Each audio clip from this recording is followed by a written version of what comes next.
चलिए guys continue करते हैं। हमें पेज नंबर 2.62 पे हम पढ़ रहे हैं remedies of buyer against the seller.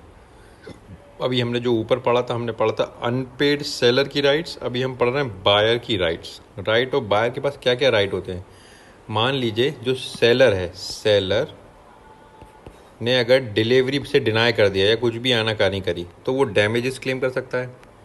वो स्पेसिफिक परफॉर्मेंस डिमांड कर सकता है। वो कोर्ट के पास जा सकता है कि भैया ये हमने जो इससे प्रॉमिस किया था, कॉन्ट्रैक्ट में जो भी सेलर का प्रॉमिस था, ये वो प्रॉमिस को नहीं निभा रहा है और हम चाहते हैं आप उससे वैसा का वैसे ही करवाओ। स्पेसिफिक परफॉर्मेंस, हम स्पेसिफिक परफॉर्मेंस पढ़ चुके हैं ऑलरेडी।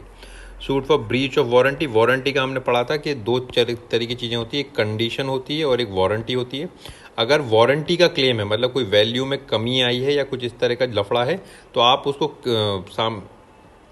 सिर्फ वारंटी के आधार पे आप कॉन्ट्रैक्ट को रेस्किंड नहीं कर सकते। हाउएवर आप वारंटी का क्लेम ले सकते हो। उसको पढ़ते हैं, समझ में आएगा।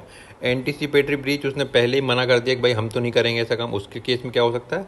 और यहाँ जो बायर है वो भी इंटरेस्ट क्लेम कर सकते हैं। मान लेते हैं कि डिलीवरी की डेट थी 31/3/22। अगर इस तारीख तक डिलीवरी सामने वाले सेलर ने नहीं दी तो जिस दिन भी वो डिलीवरी देगा उसके पीरियड तक का इंटरेस्ट उसको पे करना पड़ेगा। बस इतना सा। अब इसको फटाफट पढ़ लेते हैं। Damages for non delivery, where the seller wrongfully neglects or refuses to deliver the goods to the buyer may sue the seller for damages for non-delivery। ये एग्जाम्पल बहुत इंपॉर्टेंट है। इसको जो अपन ने मैंने वो अजीब सा एग्जाम्पल बनाया था जुबा केसी वाले, जिसमें तीन वो अजय देवगन, अक्षय कुमार और एक और एक्टर थे। ये बिल्कुल वैसे ही का वैसा है, सेम टू सेम। इसका मैं एक अलग से वीडियो बना के भेज दूँ क्योंकि ये आपको भी मैंने समझाया नहीं है। बहुत ही आसान है, लेकिन ठीक है चलो अभी इसको for the time being ignore करते हैं। सेकेंड हम पढ़ रहे हैं सूट फॉर स्पेसिफिक परफॉर्मेंस। आदमी जो भी बायर है वो कब कोर्ट के पास जा सकता है स्पेसिफिक परफॉर्मेंस के लिए, तब जा सकता है। ये बहुत इंपॉर्टेंट तीन कंडीशन है, बीच वाला तो अजीब सा है, ये याद करनी पड़ेंगी। देख कि सेल ऑफ स्पेसिफाइड और असर्टेन गुड्स। क्वेश्चन क्या है, मैं बोलना चाहता हूँ स्पेसिफिक परफॉर्मेंस कब आप क्लेम कर सकते हो, कब आप डिमांड कर सकते हो। आप तभी कर सकते हो जब जो गुड्स हो वो असर्टेन हो, स्पेसिफिक सेल हो कि भैया ये आइटम चाहिए था, ये चाहिए था और उसके केस में डिलीवरी नहीं दी। दूसरा, जहाँ पे डैमेजेस एडिक्वेट रेमेडी नहीं होंगे, मतलब जो बायर है जो उसको जो सामान खरीदा था वो अगर आप उसको सिर्फ डैमेजेस दिलवा दोगे उसको कोई फ़र्क नहीं पड़ेगा, उसको सीधे उसकी क्षतिपूर्ति नहीं होगी। तो एक्चुअल जो भी कॉन्ट्रैक्ट में पहले से परफॉर्मेंस वो प्रॉमिस किया गया था वही करेंगे, तभी उसकी होगी। Last, if goods are of special nature और आर यूनिक, मतलब वही है पेंटिंग वाला। क्या सामने वाले ने पेंटिंग की बात की थी, अब वो पेंटिंग नहीं बना रहा तो कोर्ट कह सकते कि नहीं भैया आप सामने वाले के लिए पेंटिंग बनाइए।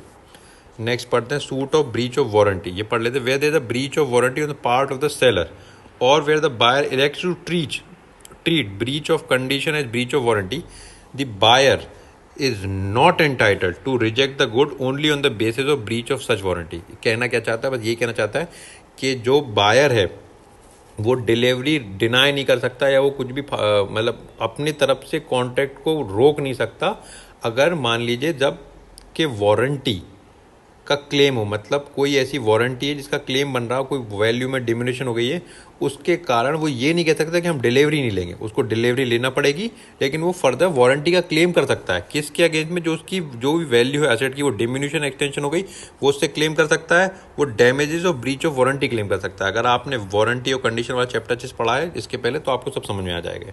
आगे बढ़ जाते हैं। रेप्यूटेशन ऑफ कॉन्ट्रैक्ट, मतलब कॉन्ट्रैक्ट को कैंसिल कर सकता है बायर। सेलर ने डिलीवरी डिनाई कर दी तो बायर क्या करेगा, बायर रेस्किंड कर देगा। अब वो रेस्किंड कौन से डेट तक कर सकता है, मान लेते हैं ड्यू डेट थी 1/3/22 को डिलीवरी होनी थी, या तो वो उस तारीख तक रुके या फिर वो कभी भी बीच में पहले ही कह दे कि नहीं भैया कॉन्ट्रैक्ट रेस्किंड कर सकता है, वो अपने डैमेजेस क्लेम कर सकता है। लास्ट, सूट फॉर इंटरेस्ट, बिल्कुल वैसे ही का वैसा है जैसे इधर समझाया था कि मान लीजिए डिलीवरी इस तारीख को ड्यू हो रही है यहाँ पे, और लेकिन उसने डिलीवरी यहाँ पे नहीं की, उसने डिलीवरी यहाँ गई, तो इस पीरियड से 1/6/22 कर लेते हैं। इस पीरियड तक का जो भी इंटरेस्ट होगा वो बायर को सेलर को पे करना पड़ेगा।